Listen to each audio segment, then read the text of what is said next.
할렐루야. 예, 주님의 이름으로 사랑하고 축복합니다. 우리 지난 이제 목요일서부터 우리 여름 우리 사역이 시작됐습니다. 우리 교육부 사역입니다. 이제 어제 점심에 보니까요, 예, 거의 한 100명 정도가 교회에 있었어요. 우리 유치부, 유초등부 사역을 감당하기 위해서. 아이들은 몇 명 되지 않는 것 같은데 그걸 돕고 섬기는 자리에 많은 어른들이 와서 함께 섬기고 돕는 자리에 있었습니다. 그런 그 자리를 보면서 정말 다음 세대가 주님의 꿈과 비전으로 힘차게 일어나기를 축복해 봅니다. 그래서 오늘 우리가 옆에 있는 분들과 함께 인사하면서 예배를 시작할 때 이렇게 인사했으면 좋겠습니다. 다음 세대를 품고 복음의 바통을 잘 전해줍시다. 우리 인사 옆에 있는 분들과 하겠습니다. 다음 세대를 품고 복음의 바통을 잘 전해줍시다. 예. 저 여러분에게 주신 사명입니다. 복음은요, 우리 지금 우리 새벽 예배 시간을 통해서 디모데 후서의 말씀을 보잖아요. 복음은 계승되어져야 됩니다. 전해져야 되고, 그럴 때 오늘 우리는 계주하는 마음으로 내게 있는 이 복음이 자녀들에게 또 이웃들에게 잘 전해지는 은혜 자리 서야 될 줄 믿습니다. 자, 오늘 우리는 다시 말씀 앞에 섭니다. 예수 안에 새 생명, 새 사명으로 서다 12번째 시간입니다. 목마름에서 예배자로라고 하는 제목의 말씀으로 여러분들과 함께 말씀의 은혜를 나누고자 합니다. 여러분, 우리는 종종 삶의 깊은 문제를 회피하며 살아가요. 겉으로는 괜찮아 보입니다. 뭐 다 괜찮아 보이죠. 그런데요, 속으로는 해결되어지지 않은 갈증이 있고 상처가 있고, 그리고 부끄러움이라고 하는 것이 숨겨져 있습니다. 자, 오늘 본문 속에 나오는 이 사마리아 여인도 그러했습니다. 그녀는 6번의 관계를 통해서 자신의 삶을 채워보려고 했지만 실패했어요. 그리고 그 실패를 사람들 앞에 드러내는 것을 이게 원하지 않았어요. 회피해버리고 말았습니다. 우물가에 나와서 물을 구했지만 사실 그녀의 마음은 어떤가요? 무너져 있었다는 것입니다. 예수님께서 바로 그런 그녀에게 다가오셨습니다. 단지 물을 구하고 물을 주기 위해서가 아닙니다. 여인의 진짜 필요를 아시고 또 회피하고 싶은 이 문제의 본질을 직면하게 하셨는데요, 그래서 마침내 이 여인을 예배자로, 진정한 예배자로 세우시려고 하는 것이 오늘 우리가 함께 읽은 이 본문의 진정한 내용입니다. 오늘 이 말씀을 통해서 우리는 회피하던 문제를 주님 앞에 내어놓을 수 있길 원합니다. 진정한 예배자로 세우시는 주님 앞에 설 수 있기를 다시 한번 주님의 이름으로 축원함을 드립니다. 자, 예수님께서는 물이라고 하는 아주 익숙한 매개체를 통해서 이 사마리아 여인과 대화를 시작하셨습니다. 이 처음에는 이 물이라는 일상의 필요를 말씀하셨지만 사실은 예수님이 주고자 하는 것은 단지 육신이 가지고 있는 목마름, 필요 뭐 이런 것을 해결하는 것이 아니었습니다. 그것은 그녀의 영혼이 해결되어지지 않는 이 내면의 이 갈급함을 채우는 생수를 지금 주고자 하신 겁니다.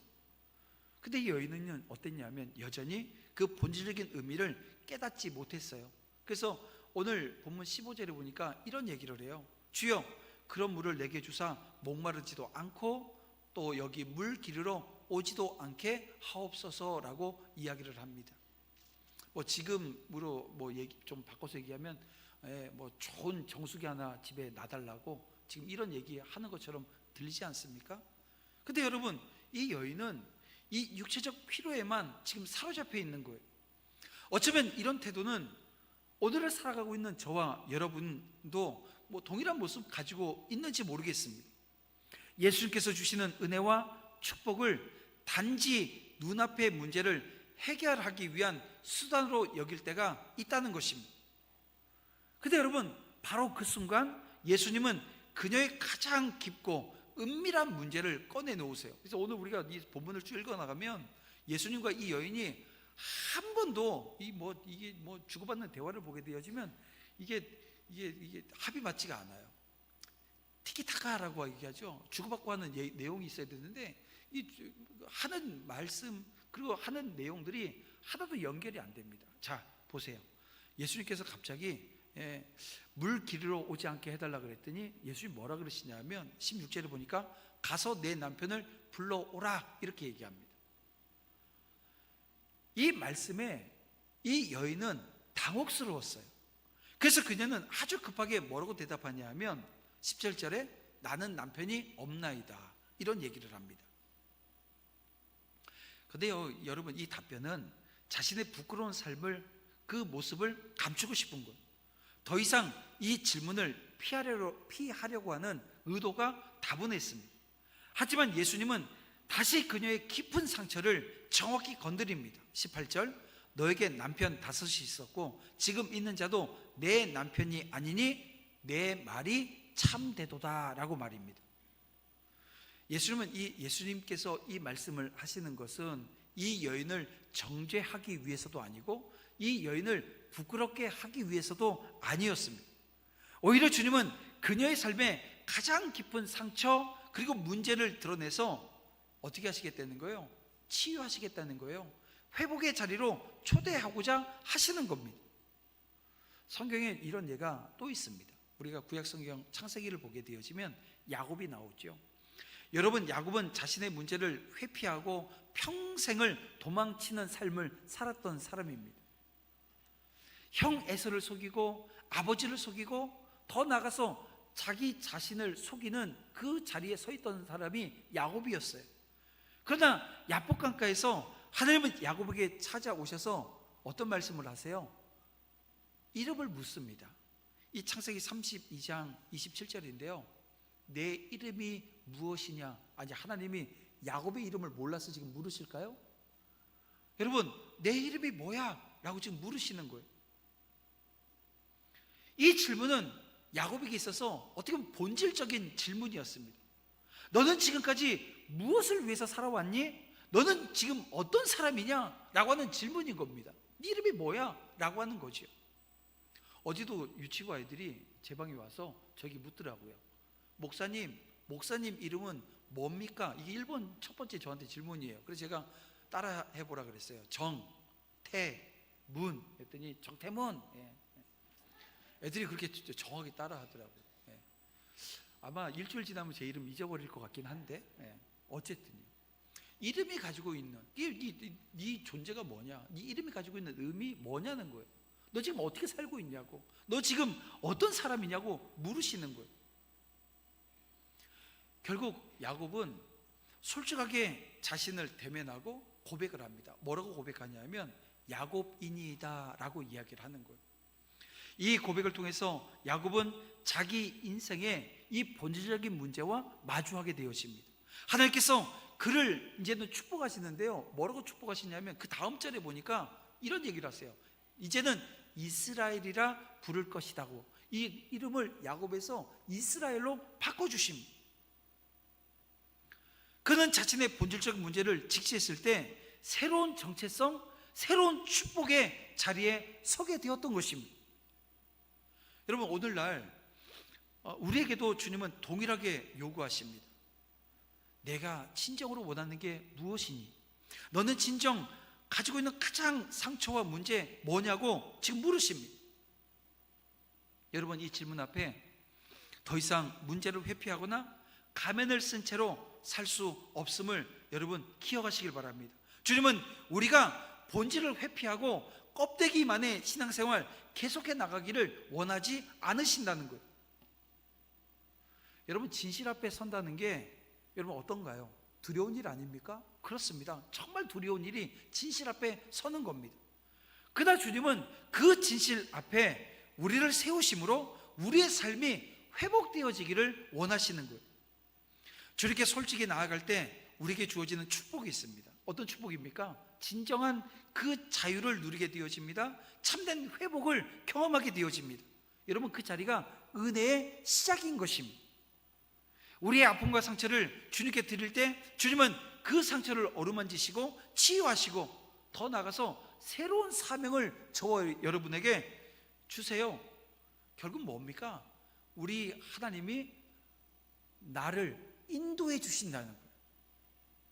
그래서 오늘 우리는 예수님 앞에서 자신을 속였던 가면을 벗어야 돼요. 주님께 진실되게 고백해야 합니다. 주님, 저는 목마른 자입니다.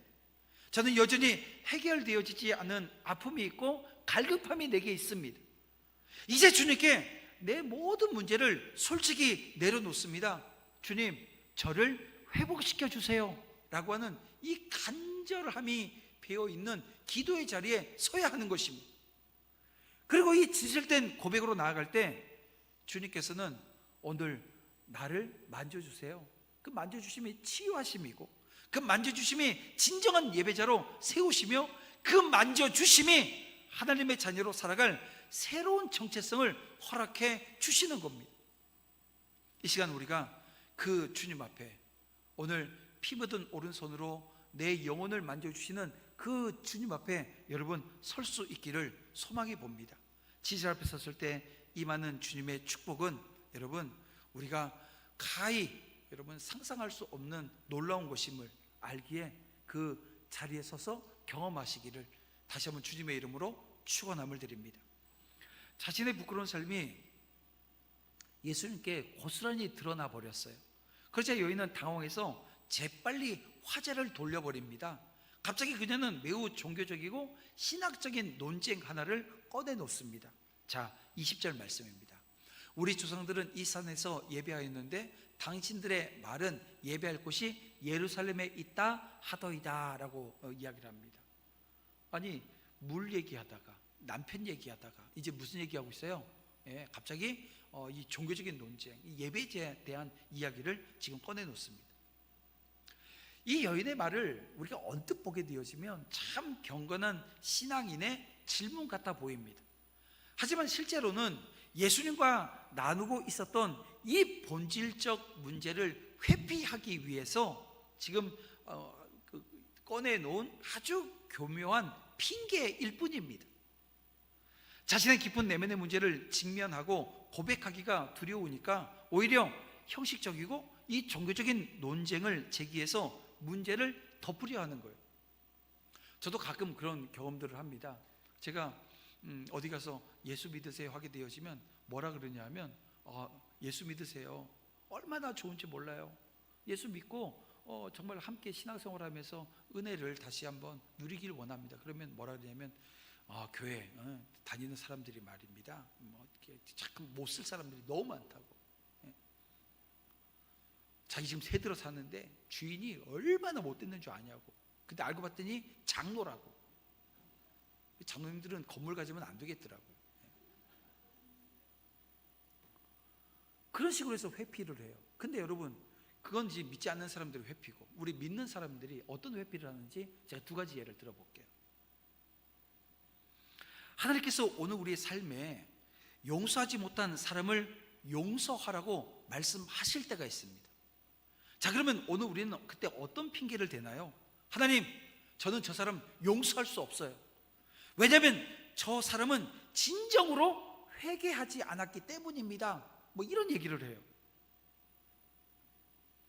여러분, 이것은 사실 상대방이 회개하지 않았으니 용서할 필요가 없다는 어떻게 보면 종교적이고 이 도덕적인 핑계 뒤에 이 자신이 하나님 앞에서 진짜 해결해야 될 그 내면의 문제, 어떤 문제예요?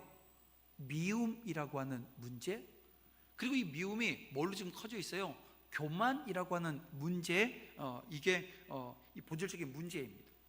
이걸 지금 숨기려고 하는 행동이에요. 여러분, 오늘 우리가 생각해 보세요. 누가 지금 그 제대로 회개한 자리에 서 있는지 우리 알아요? 회개가 사람 앞에서 하는 겁니까? 하나님 앞에서 하는 겁니다. 오늘 우리가, 저도 여기 이 강대성에 이게 이런 성경책, 큰 성경책이 강대성에 있어요. 제가 이걸 여러분 딱 품고 이렇게 다니면 이게 지금 뭐 하냐면 평신도를 제압하기 위해서. 뭘로요? 큰 성경책으로 제압하려고. 제압이 됩니까? 여러분, 이렇게 성경책 크게 큰 거 들고 다니고 하면 뭐가 이게 거룩해져요? 그래요? 여러분, 오늘 저와 여러분의 내면에 있는 미움의 문제, 이 교만의 문제, 여러분 이것이 결국 용서하지 못하는 자리에 서는 모습을 보게 되어집니다. 또 하나의 예를 들어볼게요. 여러분, 주님께서 오늘 우리의 삶을 드리라고 말씀하실 때가 있습니다. 오늘 우리의 삶을 드리라고 우리에게 촉구하실 때가 있어요. 그때 우리는 이렇게 또 핑계를 댑니다. 주님, 제가 충분히 준비되어지지가 않았어요. 아직은 믿음이 연약하고 부족해요. 더 잘 준비되어지면 그때 내 삶을 드리겠습니다. 어떻습니까, 여러분? 겸손해 보이죠? 겸손해 보이나요? 근데 실상은요, 핑계입니다.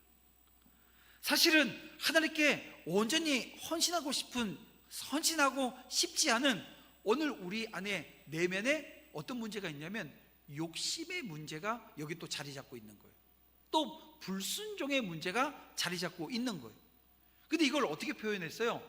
종교적으로 아주 그럴싸하게 포장을 했어요. 어떻게 해요? 나는 아직 믿음이 연약해서 부족해서 더 잘 준비되면 그때 할게요. 여러분, 처음부터 요리 잘하는 사람 있나요? 예, 우리 어머니들 처음부터 요리 잘하셨어요? 저희 집 사람은 시집 왔는데 라면도 하나 못 끓였어요. 예. 어제 금요일 날이죠. 금요일 날 우리 유치부 아이들이 음식을 하나 준비를 했어요. 그러니까 제가 손님이 오셔서, 목사님 두 분이 오셔서 대화 중인데 똑똑해서 문 열었더니 아이 4명이 요만한 접시를 같이 들고 왔어요. 거기 보니까는 우리 사라다라고 표현하나요? 샐러드죠. 예, 요걸 이렇게 만들어 왔어요. 근데 얼마나 잘 썰고 목사님들 가신다면 제가 먹었더니 맛이 괜찮은 거예요. 그래서 제가 금요기도회 때 이거 선생님들이 해줬나 보다 했더니 집에 갔더니 저희 애가 그거 선생님이 해준 게 아니고 애들이 한 거래요. 예. 그래서 오늘 점심도 걔네들이 준비해 놨을 겁니다. 그래요? 이게 여러분, 이게 그런 거예요. 처음부터 잘하고 처음부터 제대로 하고 처음부터 좋아지는 경우들은 거의 없습니다. 근데 여러분, 하나님께 온전히 헌신하고 싶지 않은 마음, 여긴 욕심이라고 하는 게 자리 잡아 있어요. 어떤 욕심일까요? 세상적인 욕심입니다. 불순종이 자리 잡아 있는 거예요. 이렇게 우리는 본질적인 문제를 직면하기보다 때때로 이 교리적인 논쟁이나 형식적인 예배, 또 외적인 전통과 습관 뒤에 숨어버리는 경우들이 참 많습니다. 교회 출석 잘해요. 기도하면 기도도 참 잘하는 것 같아요. 때론 열정적으로 봉사하기도 합니다. 하지만 그것으로 이 자신의 이 영적인 문제를 충분히 덮었다라고 착각하는 거예요. 여전히 내 안에 뭐가 있어요? 미움이 있고 교만이 있고 내 안에 여전히 욕심이 있고 불순종이 자리 잡고 있음에도 불구하고 말입니다. 근데 여러분, 그 결과가 뭔지 아세요? 그렇게 덮어놨을 때 이렇게 외면해 놓고 이렇게 살짝 치워놨을 때 어떤 문제가 생기냐면 우리 삶에 참된 변화라고 하는 게 생기지 않는다는 겁니다. 아무리 신앙생활을 오래 해도 여전히 내면의 상처, 이 아픔 그대로 남아있는 거예요. 아직도 10년 전에 받은 상처 가지고 얘기를 하고 있고 아직도 20년 전에 아픔을 가지고 얘기하고 있는 거예요. 그러지 않길 원합니다. 삶은 여전히 영적으로 메마르지 않길 원해요. 진정한 평안과 자유를 누리지 못한 채 계속해서 피상적이고 공허한 신앙생활이 반복되어지는 자리에 서지 않기를 원하는 겁니다. 이것이 우리가 본질적인 문제 앞에서 핑계를 삼을 때 나타나게 되어지는 영적인 비극인 겁니다. 여러분, 영적인 비극이 오늘 우리 안에 있지 않길 원하는 거예요. 그러나 여러분, 예수님은 오늘 우리의 핑계에 흔들리지 않으시고 명확하게 말씀하세요. 뭐라고요? 오늘 본문 21절과 24절입니다. 여자여, 내 말을 믿으라. 이 사대에서도 말고 예루살렘에서도 말고 너희가 하나님께 예배할 때가 이르리라. 그리고 24절에서 하나님은 영이시니 예배는 제가 영과 진리로 예배할지니라 라고 말입니다. 여러분, 이 예수님의 이 말씀은 아주 단순하고 명확합니다. 분명합니다. 참된 예배란 어떤 특정 장소나 전통, 외적인 형식에 있지 않고 오늘 우리 내면을 주님 앞에 정직하게 진실하게 드리는 데 있다는 거예요. 하나님은 우리의 거짓된 가면이나 여러분 종교적 언어를 원하지 않으십니다. 오직 우리의 진실된 마음만 원하시는 거예요. 여러분 성경을 보세요. 우리 사울왕을 한번 볼까요? 사울왕은요, 하나님께서 아말렉을 완전히 진멸하라 라고 하는 명령을 주셨음에도 불구하고 어떻게 했나요? 자기 욕심에 따라서 가축들을 남겨놨습니다. 흠 없는 좋은 가축들을 남겨놔요. 그러면서 종교적 핑계를 댑니다. 어떤 핑계예요? 사무엘상 15장 15절인데, 백성들이 당신의 하나님 여호와께 제사하려 하여 양과 소의 가장 좋은 것을 남겨놨다고 이야기를 합니다. 여기 보세요.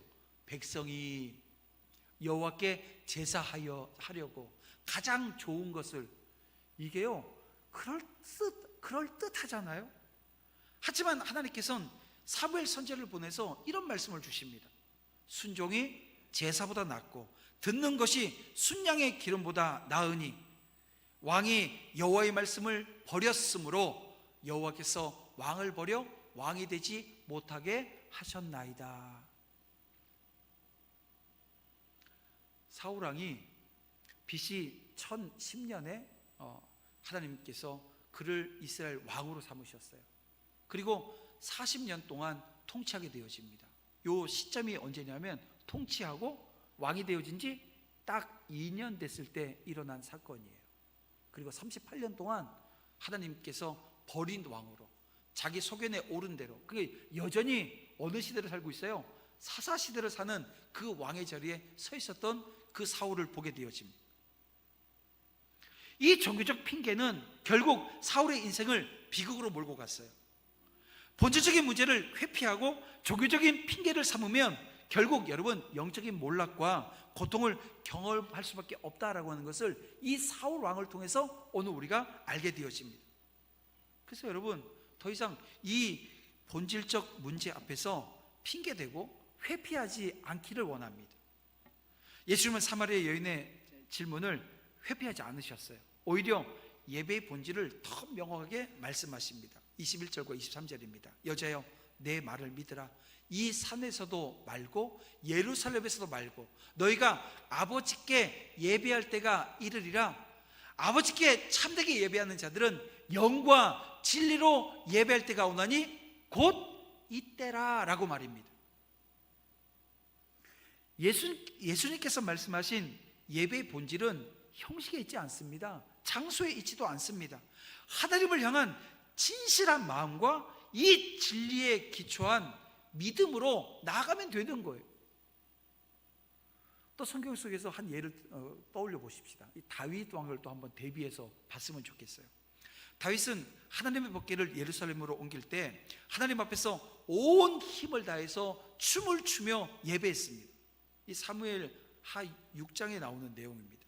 심지어 아내 미갈이 그런 그 다윗을 보면서 이게 비웃었을 때도 다윗이 뭐라 그래요? 분명히 말합니다. 우리 볼까요? 6장 21절.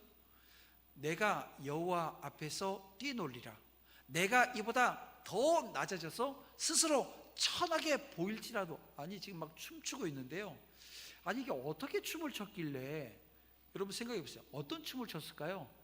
한번 생각해 보세요. 어떤 춤을 췄을까? 어떤 춤을 췄길래 지금 이 미갈이 부끄럽게 여기면서 비웃기까지 했냐 이거예요. 근데 다윗이 뭐라 그러냐면 내가 이보다 더 낮아져서 스스로 천하게 보일지라도 자기는 여호와 앞에서 뛰놀겠다고 이야기를 하고 있습니다. 그렇습니다. 다윗은 다른 사람들의 시선이나 겉모습보다 하나님 앞에서 진실하고 온전히 서는 것을 가장 중요하게 여겼던 믿음의 사람이었던 거예요. 하나님은 그런 다윗을 기뻐하셨어요. 그에게 이스라엘 왕국을 영원히 세우시겠다라고 하는, 여러분 이 다윗 언약, 이 축복의 언약을 그에게 주셨습니다.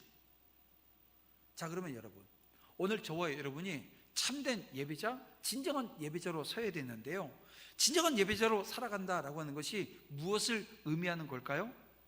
세 가지를 여러분들과 함께 나누었으면 좋겠습니다. 그 첫 번째가 하나님 앞에서 모든 가면을 벗어버리고 진실하게 서는 사람, 그 사람이 진정한 예배자인 것입니다. 하나님은 오늘 우리에게 위선적인 태도가 아니라 있는 모습 그대로를 원하시는 거예요. 다윗처럼 자신의 연약함, 부끄러움조차 숨기지 않고 하나님 앞에 나아갈 때 하나님은 참된 자유를 주셨고 은혜를 허락해 주셨던 것을 여러분 기억하시길 바랍니다. 자, 두 번째, 진정한 예배자는 삶의 모든 영역에서 하나님의 뜻과 진리를 따라 살아가는 사람인 것입니다. 예배는 그래서 교회 안에서만 이루어지는 것이 아닙니다.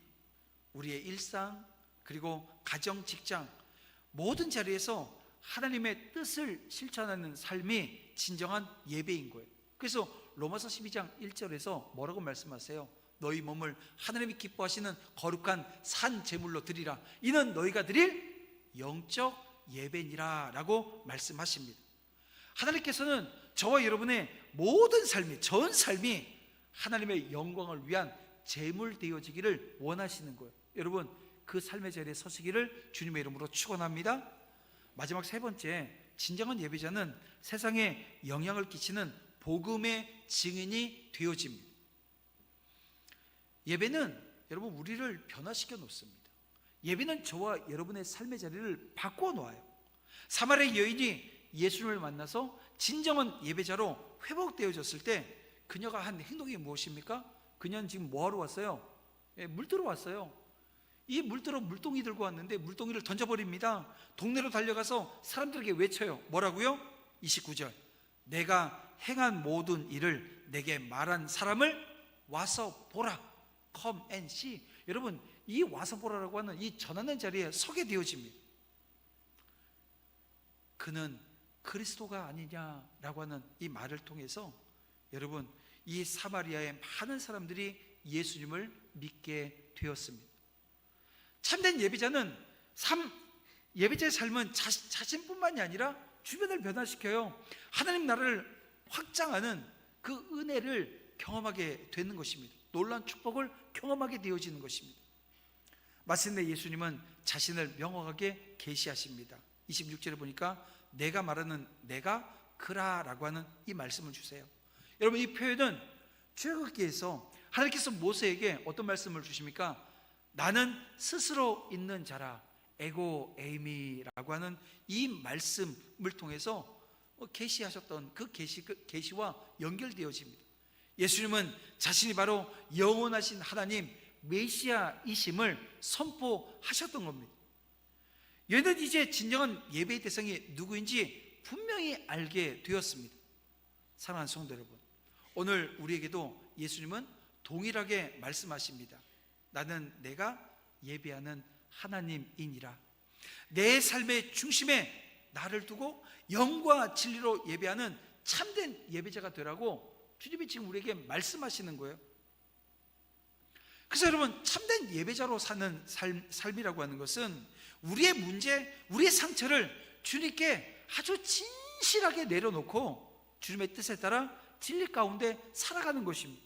그렇게 살아갈 때 우리는 하나님께서 부어주시는 참된 자유, 참된 기쁨을 누리게 되어져요. 우리 삶을 통해서 주변이 변화되어지는 놀라운 영향력을 경험하게 되는 것입니다. 이제 더 이상 예배 형식, 장소, 인간적인 조건에 얽매이지 말고 하나님 앞에 온전히 설 수 있길 원합니다. 주님은 우리의 예배를 통해서 여러분의 가정이, 그리고 내 삶의 자리가, 그리고 이 공동체가 변화되어지기를 원하십니다. 그렇게 참된 예배자로 살아갈 때 우리를 통해서 하나님의 나라가 확장되어지는 여러분 귀한 축복이 임할 것을 여러분 믿으시길 바랍니다. 말씀을 정리해 볼게요. 성도 여러분, 오늘 우리의 삶에 진정 필요를 아시는 주님 앞에 더 이상 내 인생의 문제 여러분 회피하지 말고 정직하게 드러낼 수 있기를 원합니다. 이 사마리아 여인처럼 이 종교적인 습관과 형식으로 이 인생의 이 문제, 이 본질의 문제를 감추지 말고 우리 안에 있는 깊은 갈급함과 상처를 주님 앞에 내어 놓으시길 바랍니다. 그리고 진정한 예배자로 서길 원해요. 진정한 예배자는 하나님 앞에서 진실되게 서는 사람입니다. 삶의 모든 영역에서 그 하나님의 진리를 따라 사는 사람이고요, 이 세상에 주님의 빛과 주님의 생명을 나누고 전하는 자리에 서는 사람입니다. 그래서 한 주간을 시작하는 이 시간, 오늘 우리는 결단하며 한 주간을 시작했으면 좋겠습니다. 세 가지를 결단했으면 좋겠는데요, 매일 주님 앞에서 내게 있는 문제를 돌아보기를 결단하세요. 또 하나, 그 문제를 솔직히 주님 앞에 내려놓고 도우심을 구하고 여러분 회복을 구하는 자리에 서길 바랍니다. 마지막으로 여러분의 가정과 또 일터와 또 공동체에서 하나님의 은혜를 흘려보낼 수 있는 참된 예배자 되어지기를 구하고 또 그렇게 실제로 살아가는 삶의 자리 되어지기를 여러분 결단하는 저와 여러분 되어지기를 간절히 소망해 봅니다. 여러분, 이렇게 살아갈 때 하나님은 우리를 통해서 놀라운 회복을 주세요. 변화를 주실 겁니다.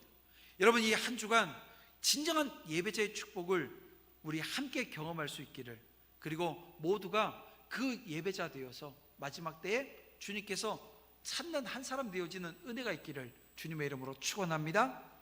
이 시간 우리 함께 임재라고 하는 찬양을 통해서 우리 하나님이 나와 함께 하시고 나를 인도하시고 붙들어 주심을 다시 한번 고백